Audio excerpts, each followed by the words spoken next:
Hello welcome back to my YouTube channel. So guys, ഇന്നത്തെ video NEET ആസ്പിറൻസിന് വേണ്ടിയിട്ടുള്ളതാണ്. So നമ്മളത് നോക്കാൻ വേണ്ടിയിട്ട് പോകുന്നത് ബയോളജീൻ്റെ ടിപ്സാണ് കേട്ടോ. സോ എങ്ങനെയാണ് ബയോളജി സെറ്റാക്കുക നീറ്റിന് വേണ്ടിയിട്ട്. എല്ലാവർക്കും അറിയാൻ മതിയാവും, നീറ്റിൽ ഏറ്റവും ഇമ്പോർട്ടൻ്റ് ആയിട്ടുള്ള ബയോളജി തന്നെയാണ്. കാരണം 720ൽ 360 മാർക്ക് വരുന്ന ബയോളജിയിലാണ്. സോ അതിൽ ക്ലാരിറ്റി ഫസ്റ്റ് വരുത്തണം. ഓക്കെ, സോ ബയോളജീൻ്റെ കേസിൽ വരികയാണെങ്കിൽ കൺസെപ്റ്റ് ക്ലിയർ ആയിരിക്കണം. പിന്നെ NCERT റീഡിങ് ഇമ്പോർട്ടൻ്റ് ആണ് കേട്ടോ. ഡെയിലി 10 or 15 പേജസ് വെച്ചിട്ട് NCERT വായിക്കാൻ തുടങ്ങാം കേട്ടോ. അല്ലെങ്കിൽ നമ്മൾ മറന്നു പോകും. ഓക്കെ, ഒരു വർഷം കൊണ്ട് നമ്മൾ റിപ്പീറ്റ് ചെയ്യുന്ന ഈ ഒരു ടൈമിൽ പഠിക്കുന്ന എല്ലാ കാര്യങ്ങളും ഒറ്റ ദിവസം എക്സാം ഹാളിൽ വെച്ചിട്ട് എഴുതാനുള്ളതാണ്.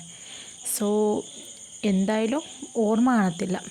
സോ റിവൈസ് ചെയ്യുക, അതായത് ഡെയിലി 15 പേജസ് വെച്ചിട്ട് വായിക്കുക. പിന്നെ ഡയഗ്രാമൊക്കെ ഒന്ന് റെഫർ ചെയ്യുക. പിന്നെ അതുപോലെ തന്നെ ഇമ്പോർട്ടൻ്റ് ആയിട്ടുള്ള കാര്യമാണ് ക്വസ്റ്റ്യൻ വർക്കൗട്ട് ചെയ്യുക. നല്ല രീതിക്ക് ക്വസ്റ്റ്യൻസ് വർക്കൗട്ട് ചെയ്യുക. ബയോളജിൻ്റെ കേസാകുമ്പോൾ എല്ലാവരും ക്വസ്റ്റ്യൻസ് വർക്കൗട്ട് ചെയ്യാൻ വേണ്ടിയിട്ട് നല്ല മടി കാണിക്കും. ജസ്റ്റ് NCERT വായിച്ച് പോവാറാണ് ചെയ്യാറുള്ളത്. പക്ഷേ അങ്ങനെ ചെയ്യരുത്. ക്വസ്റ്റ്യൻസ് നല്ല രീതിക്ക് വർക്കൗട്ട് ചെയ്യുക. നെക്സ്റ്റ് വന്നിട്ട് റിവൈസ് ചെയ്യുക. ഓക്കെ, വീക്ക്ലി റിവിഷന് മസ്റ്റാണ് ആൻഡ് മന്ത്ലി റിവിഷനും മസ്റ്റാണ് കേട്ടോ. അപ്പോൾ അതിനെക്കുറിച്ച് വീഡിയോ ഞാൻ ഇൻഷാല്ലാ പിന്നെ ചെയ്യാം കേട്ടോ. അതിനെക്കുറിച്ച് വീഡിയോ വേണമെങ്കിൽ ജസ്റ്റ് കമൻറ്റ് ആക്കുക. പിന്നെ സ്റ്റിക്ക് ഓൺ സെയിം മെറ്റീരിയലാണ്. ഓക്കെ, നമ്മൾ ഫസ്റ്റ് ഒരു മെറ്റീരിയൽ യൂസ് ചെയ്യുകയാണെങ്കിൽ ആ മെറ്റീരിയൽ തന്നെ യൂസ് ചെയ്യുക. കണ്ടിന്യൂസ് ആയിട്ട് ആ മെറ്റീരിയൽ തന്നെ യൂസ് ചെയ്യുക. വേറെ മെറ്റീരിയലിലേക്ക് ഷിഫ്റ്റ് ചെയ്യരുത്.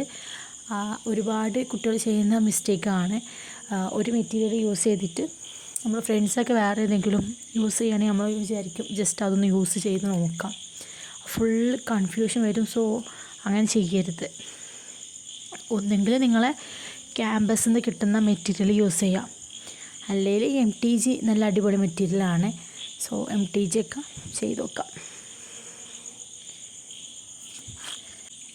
പിന്നെ ഇൻ ടെക്സ്റ്റ് ക്വസ്റ്റ്യൻസൊക്കെ ചെയ്യുക, പ്രോപ്പറായിട്ട് റിവിഷൻ ചെയ്യുക, മാക്സിമം ടൈം പഠിക്കുക. ഓക്കെ, വേറെ പ്രോഗ്രാംസ് കാര്യങ്ങളൊന്നും വേണ്ട. ഷോപ്പിങ് അതുപോലെ എന്തെങ്കിലും വെഡ്ഡിങ് പരിപാടികളൊന്നും വേണ്ട. മാക്സിമം ടൈം ഇരുന്നിട്ട് പഠിക്കുക, ക്വസ്റ്റ്യൻസ് ചെയ്യുക. എന്ത് പഠിക്കുന്നു അത് ബേസ് ചെയ്തിട്ടുള്ള ക്വസ്റ്റ്യൻസ് മസ്റ്റായിട്ടും ആ സെയിം ഡേ നിങ്ങൾ ചെയ്യണം. ഓക്കെ, ആ സെയിം ഡേ നമ്മൾ ചെയ്തില്ലെങ്കിൽ പിന്നെ നമ്മൾക്ക് ടൈമും കിട്ടില്ല. പിന്നെ അതുപോലെ തന്നെ നല്ല ബുദ്ധിമുട്ടായിരിക്കും. സോ ഉഴപ്പാണ്ടിരിക്കുക, ഡെയിലി പഠിക്കുക. അപ്പോൾ അത്രയേ ഉള്ളൂ പറയാൻ. സോ ഇതുപോലത്തെ ഫിസിക്സ് കെമിസ്ട്രി ടിപ്സൊക്കെ വേണമെങ്കിൽ കമൻറ്റ് ആക്കാം.